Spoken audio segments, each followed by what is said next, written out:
They saw that the flowers, while falling on the floor, had formed the Telugu letters, bold and big, Sai Baba. The Leelas of the little Sai Baba continued.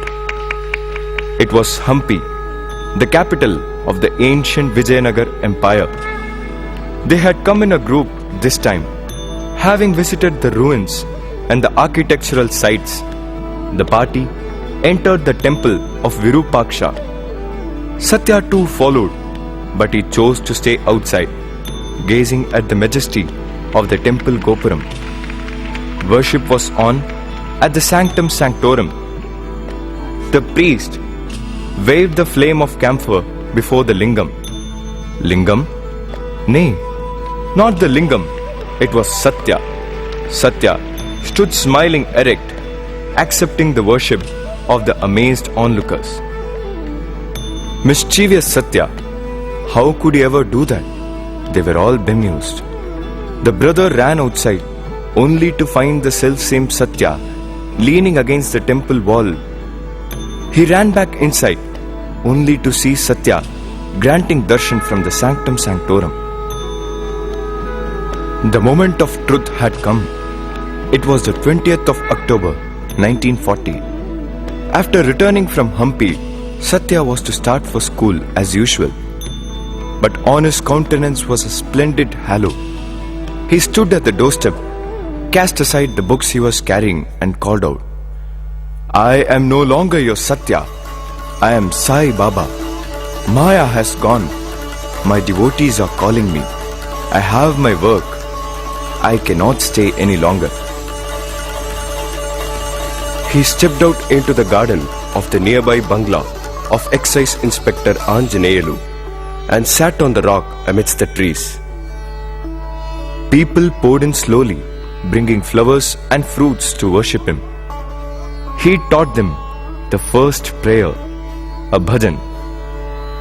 मानस भजरे गुरु चरणम दुष्टर भव सागर तरणम गुरु महाराज गुरु जय जय साईनाथ सद्गुरु जय जय ओम नमः शिवाय ओम नमः शिवाय ओम नमः शिवाय शिवाय नमः ओम नमः शिवाय ओम नमः शिवाय ओम नमः शिवाय शिवाय नमः Arunachal Shiv Arunachal Shiv Arunachal Shiv Arun Shiv Arunachal Shiv Arun. His were the divine feet that a million minds would come to worship.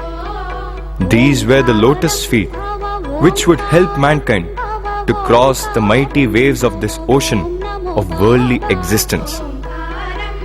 He sang and they followed in chorus. The Guru was here. मानस भजरे गुरु चरणम दुष्टर भव सागर तरणम. Devotees came in large numbers for his darshan in the evenings. He would take them to the sands of the Chitravati, his playground. His hand would play with the heaps of sand. Even as 100 eyes watched intently, the elements obeyed his command.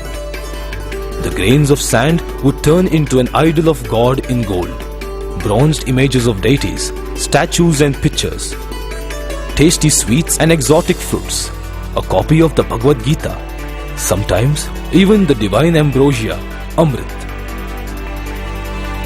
He would be seated on the sands, talking to his devotees, and then all of a sudden he would disappear. The disturbed devotees would look around, only to find him next to the tamarind tree atop the hill, laughing. He would then pluck from its branches different varieties of fruits. Apples from one branch, mangoes from another, oranges from a third, pears and figs from a fourth and a fifth.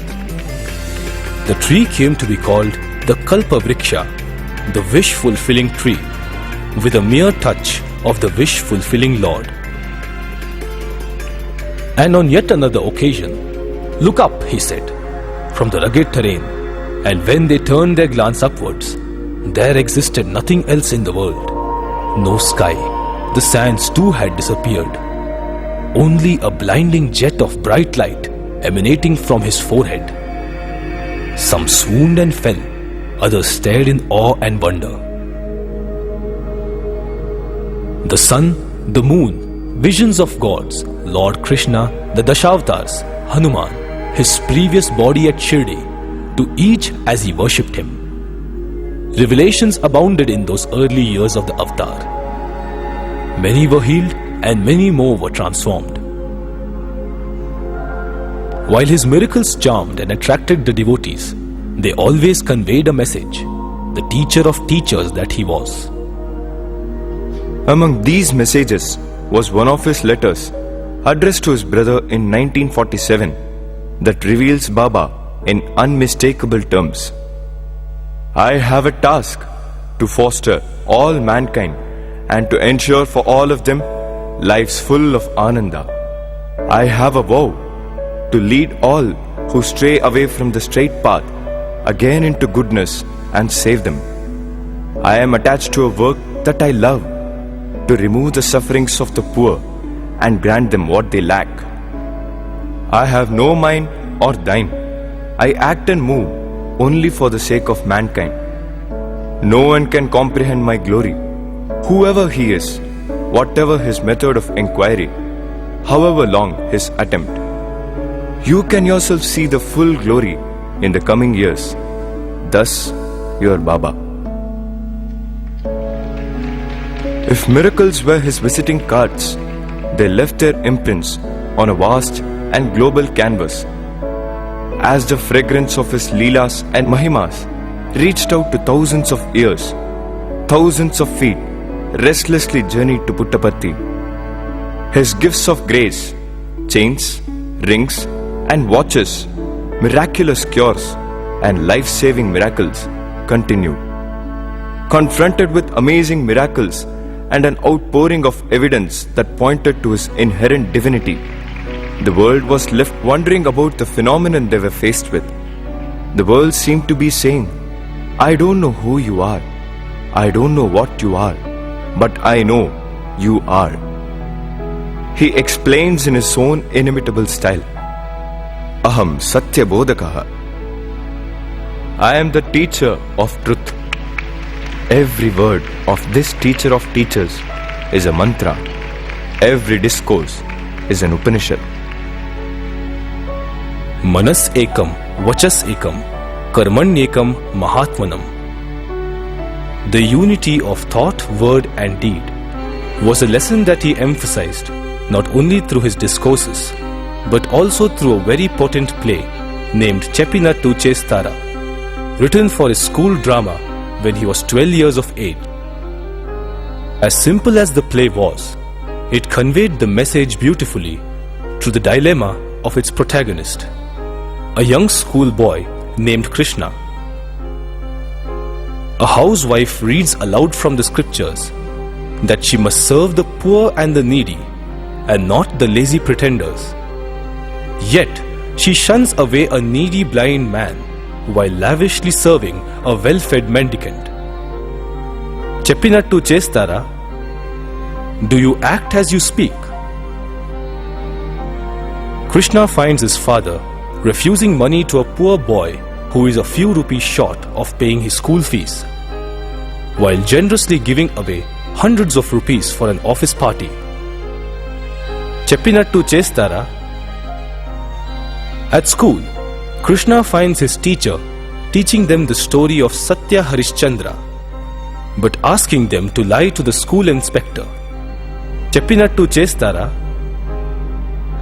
With all the hypocrisy around him, little Krishna wonders, if all that is learned has to be discarded when it comes to action, why does he need to go to school at all? What he tells us is not anything new, for he has come only to repair the ancient highway to God. He says, I have come to light the lamp of love in your heart, to see that it shines day by day with added lustre. Love seeks no reward. Love is its own reward.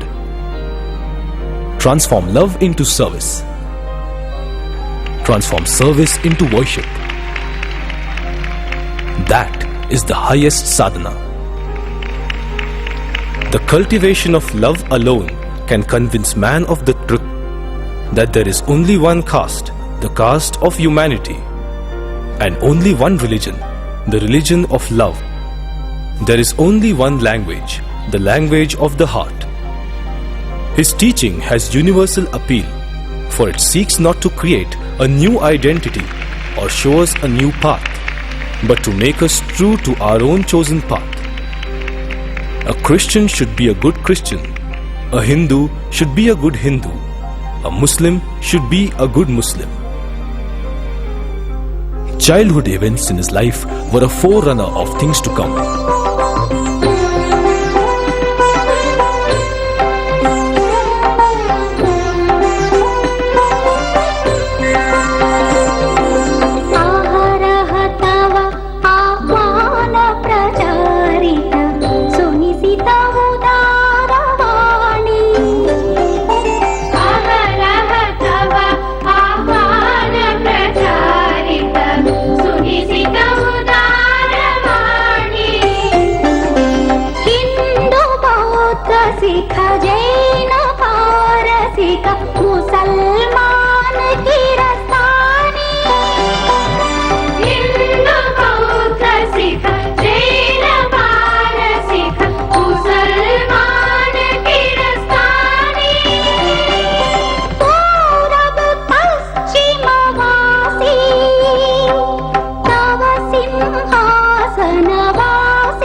He knew that the participation of the youth was essential for the success of his fourfold mission of Veda Poshana, Vidvat Poshana, Bhakta Rakshana and Dharma Rakshana.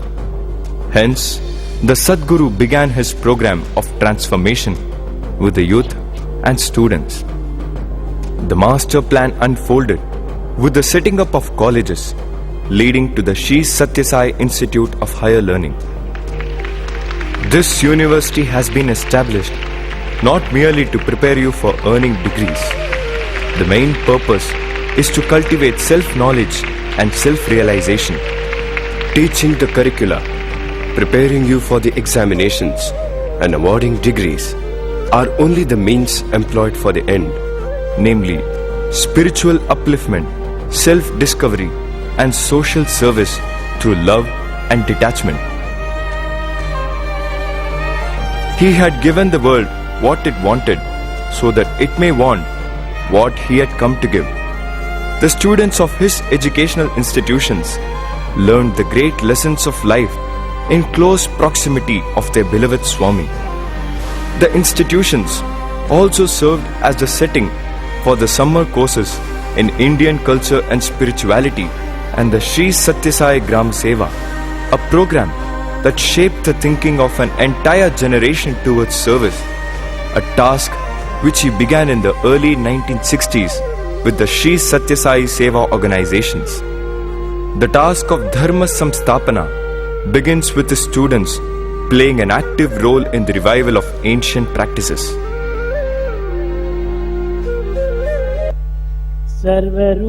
सर्वरूपधरं शान्तं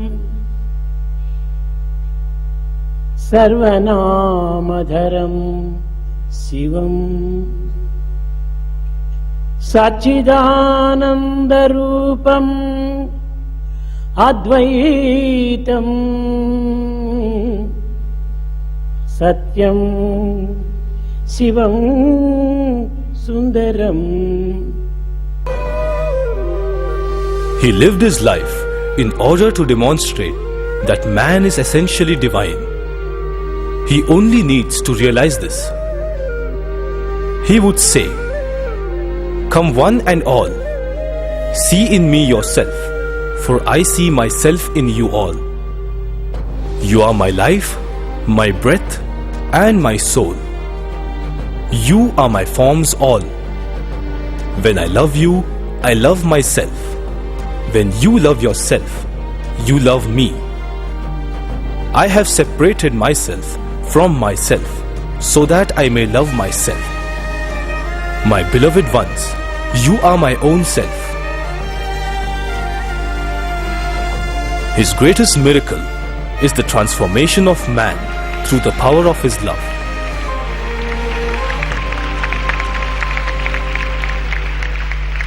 ప్రేమ స్వరూపులారా, embodiments of love.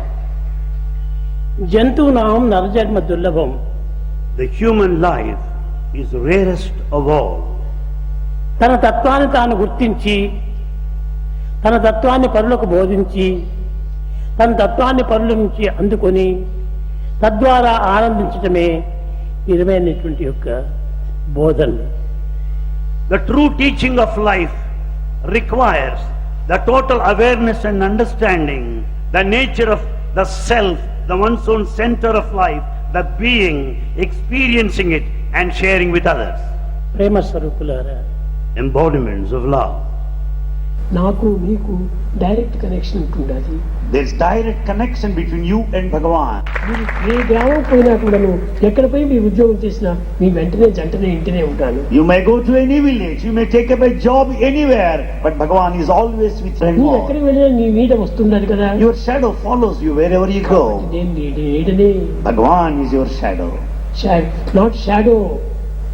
నీలో ఉన్నటువంటి ఒక దీన్నే దాన్ని నిరూపిస్తూ ఉంటాను. Not merely shadow, he is indweller, he is in you. కనుక I am you, you are mine. Oh, Swami says, I am you and you are mine. भजन बिना सुख शांति नहीं, भजन बिना सुख शांति नहीं, साई भजन बिना सुख शांति नहीं, साई भजन बिना सुख शांति नहीं, हरि नाम बिना आनंद नहीं, साई नाम बिना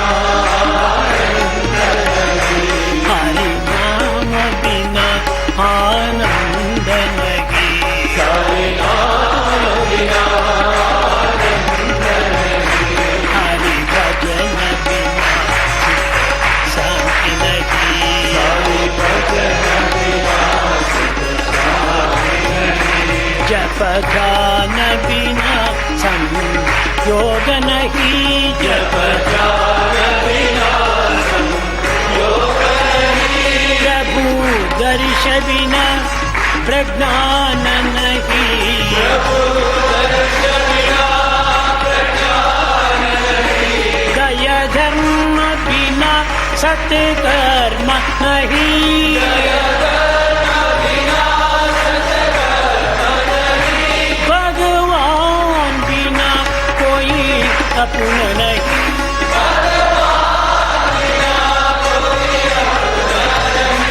हरि नाम बिना परमात्मा नहीं, हरि नाम बिना परमात्मा नहीं, हरि नाम बिना परमात्मा नहीं, हरि नाम बिना परमात्मा नहीं, हरि भजन